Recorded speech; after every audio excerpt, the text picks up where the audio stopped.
Hi అండి, అందరు ఎలా ఉన్నారు? నేను మీ సిరి. ఈరోజు నా ఫుల్ డే వ్లాగ్ వచ్చేసి మార్నింగ్ టు నైట్ నేను ఇంట్లో చేసుకున్న పనులు. ఇంక ఈరోజు అమ్మమ్మ వచ్చింది ఊరు నుంచి. మీరు ఆల్రెడీ తమ్ముళ్ళు చూసేసే ఉంటారు కదా. ఊరు నుంచి అమ్మమ్మ వచ్చింది. ఇంకా నాకు డెలివరీ డేట్ కూడా దగ్గర పడిపోయింది కదా. డెలివరీ డేట్ ఏముంది, ఇంకొక 4 days అయితే నాకు 10 months కూడా వచ్చేస్తాయి.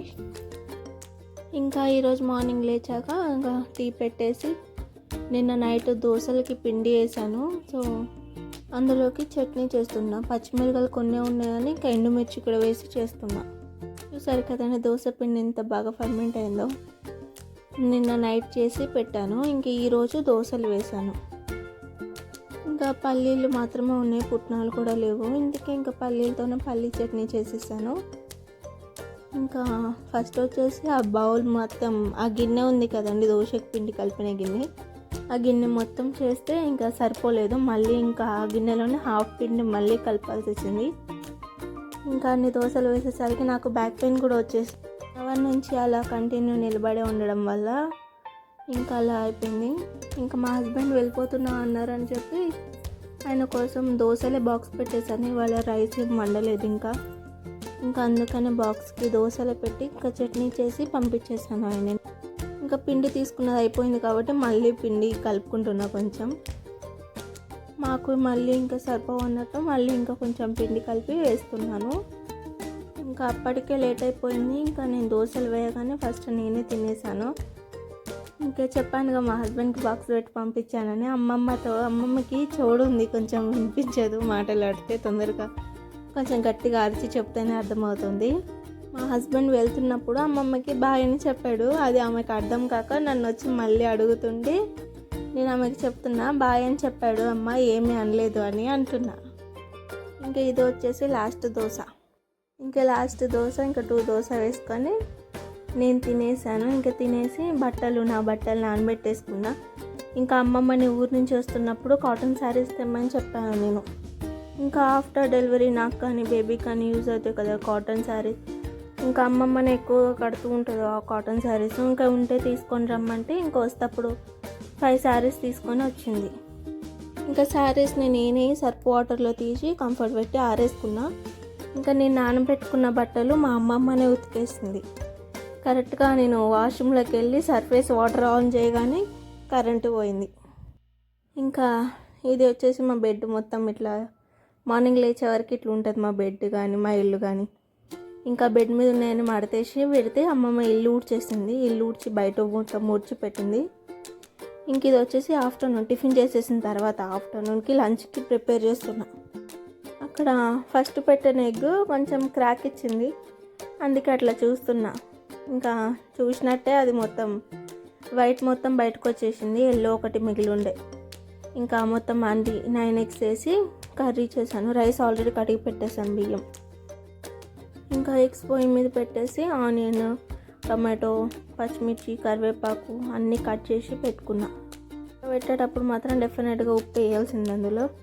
సో కొంచెం అంత ఉప్పు కూడా వేసుకొని ఇంకా ఉడకబెట్టనికి పెట్టేసి స్టవ్ మీద బాండి పెట్టి దాంట్లో ఆయిల్, ఆనియన్, పచ్చిమిర్చి, కరివేపాకు వేసాను. అది వీడియో రాలేదు, ఏమనుకోకండి. ఇంకా అవి బాగా వేగిన తర్వాత దానికి లైట్గా అల్లం వెల్లుల్లి పేస్ట్ కొంచెమే వేసుకోండి, ఎక్కువ కూడా వేసుకోవద్దు, కొంచెమే వేసుకోండి. ఇంకా దాంట్లోనే టమాటోస్ కూడా వేసుకున్నాక ఉప్పు, పసుపు వేసి బాగా కలిపి మూత పెట్టి పెట్టుకోండి. మంచిగా ఉడికిపోతుంది టమాటా అంతా. నా పాటికి నేను అన్నం కూరలు వండుకుంటుంటే మా అమ్మమ్మ అక్కడ నా కోసం హెల్ప్ చేస్తుంది, బాసనలు తోముతుంది. నేను మా అమ్మ దగ్గరనే లేను చిన్నప్పటి నుంచి. అమ్మమ్మ దగ్గరనే నా స్టడీస్ కానీ ఏమైనా కానీ.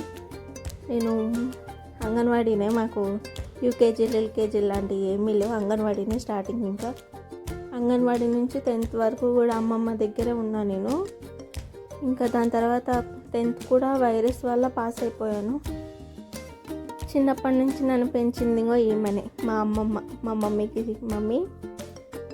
ఇంకా మన కర్రీలోకి వచ్చేస్తే చాక్తోని ఇట్లా గాంట్లు పెట్టుకోండి, ఎందుకంటే ఎగ్స్ లోపలికి గ్రేవీ వెళ్ళి బాగుంటుందంట ఎగ్ అని అంటారు, మనకే తెలియదు. అందరూ పెడతారు, మనం కూడా పెట్టేయడమే.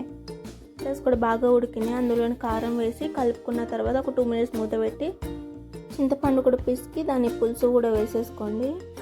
ఇంకా బాగా ఇట్లా తెరులుతున్నప్పుడు ఏమంటారు మరుగుతున్నప్పుడు మనం ఘాట్లు పెట్టుకునే ఎగ్స్ కూడా వేసేసుకొని మూత పెట్టి కూర మొత్తం మంచిగా ఇట్లా దగ్గరకు ఉడికే వరకు పెట్టేసుకోండి.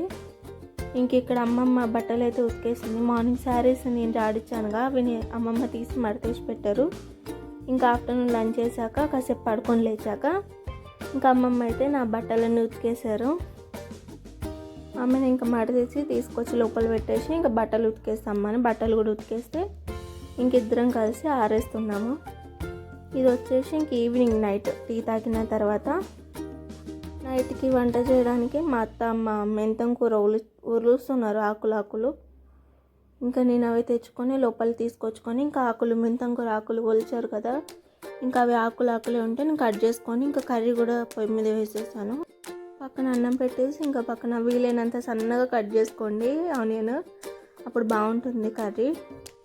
పోపు గింజలు అన్నీ అయిపోయిన ఇంట్లో ప్రస్తుతానికి సరుకులన్నీ నిండుకునే పోయి తెచ్చుకోవాలి. ఇంకా ఎండుమిర్చి ఒకటే ఉంటే ఎండుమిర్చి, కొత్తిమీర కరివేపాకు, ఇంకా ఆనియన్ 3 వేసుకొని ఇంకా నేను కట్ చేసి పెట్టుకున్న మెంతం కూర మొత్తం వేసి కలిపి అప్పటికే నేను 2 times వాష్ చేశాను. మెంతం కూర అయినా కూడా అట్లా గ్రీన్ కలర్ ఉంది. మెంతం కూర వేయగానే దాంట్లోనే సాల్ట్ కొంచెం పసుపు వేసి కలిపి మూత పెట్టుకోండి. టమాటోస్ కూడా వీలైనంత సన్నగా కట్ చేసుకోవడానికి ట్రై చేయండి, ఎందుకంటే తొందరగా ఉడికిపోతాయి. ఇంకా పక్కన అన్నం కూడా అయిపోవచ్చింది, అవి కూడా వంపేసి ఇంకా పొయ్యి మీద పెట్టేశాను. ఇంకా చూసారు కదండి కర్రీ.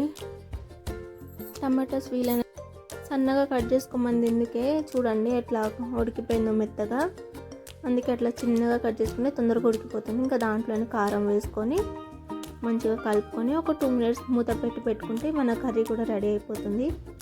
సో ఈరోజు మార్నింగ్ టు నైట్ నేను చేసుకున్న పనులు మీకు ఎలా అనిపించిందో కామెంట్ చేయడం మాత్రం అస్సలు మర్చిపోకండి. ఇక్కడికైతే ఈ వీడియో అంతే.